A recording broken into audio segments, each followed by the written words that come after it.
In this video, I'm going to teach you how to change the name email inside of Getresponse, and stay tuned because I'm also going to teach you exactly how you can start getting your emails into the inbox instead of the spam inbox.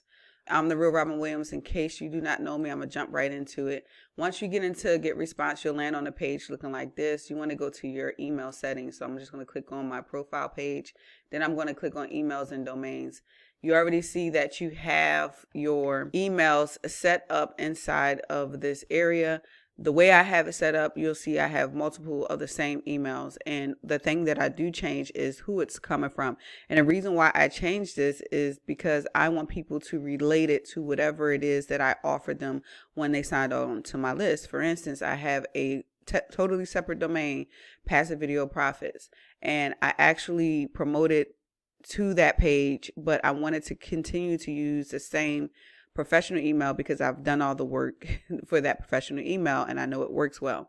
So instead of having it come from my other domain, I have it coming from Robin at Passive Video Profits, so that it's familiar to the people who actually signed up. So regardless of why you want to change your name, I'm going to teach you how to change it. And the first thing I want to tell you is to create the email inside of here that you want it to go to prior to doing some of these steps, because you want to be able to replace all of your other from email addresses within your Getresponse account. Meaning, if you already have an email going out with support@therealrobinwilliams.com and you want to change it, you want it to make sure that it replicates throughout all of your autoresponders that you have set inside of Getresponse. So let's go ahead and start that. You want to just click on add email. Once you click on add email, you want to put your from here. So what that means is you see a name, address here, or a name, a from here, and you'll be able to see all of the names that would appear in the inbox should you send an email from this email address. So what you want to do is add whatever name you want to appear right there. Then another thing I want you to be aware of is you used to be able to use Gmails and things like that inside of this system, but that's no longer allowed. Most likely it came down because Gmail, Yahoo recently changed it to where they're no longer allowing emails that aren't authenticated into the inbox. And you can't authenticate, that I know of, you can't authenticate a Gmail, a regular Hotmail, Yahoo, and things like that. So you can no longer add this personal email addresses in there. It has to be a professional email address.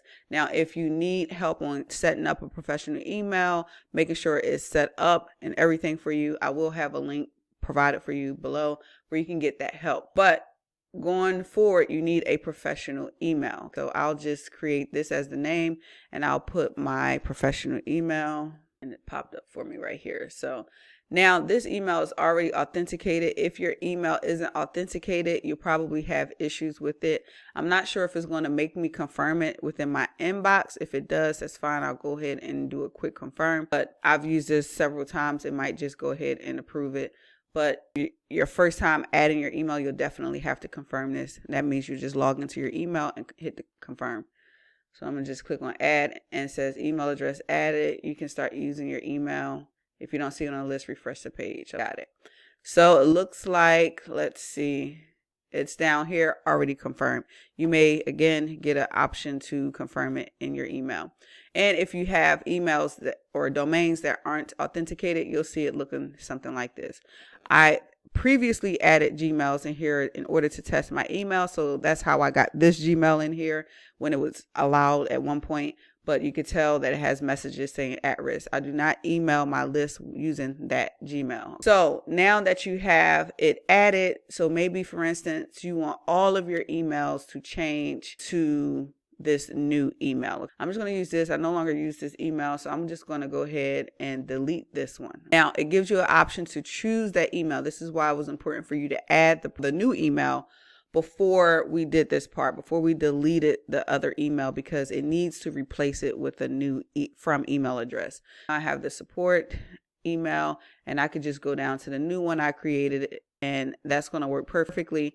And then I'll just hit replace and delete. Now I've gotten rid of that support email, and all of the places where I had the support email will now be updated to Robin@therealrobinwilliams.com. Now, At one point, I actually went back and tried to email from my autoresponders and things like that, and the emails were still set to the wrong email address. So I do advise you to go through your autoresponders before you send it. Make sure the from email address is actually updated. And if it's not, then you want to go ahead and update it. But Getresponse has definitely done a better job in streamlining this process. It used to be a pain, but the fact that they give you the option to change and update that from address right now tells me that they're working to improve the system, and they're constantly making good updates. So that is the video. Hopefully you got a lot of value from it. Like, comment, and subscribe. And if you need help with your emails, with your marketing, with helping with your copy and things like that, all things marketing online, definitely look at the link at the bottom of the description of this video. I do have something that can definitely help you within your online marketing journey, and I see you on the top. Peace.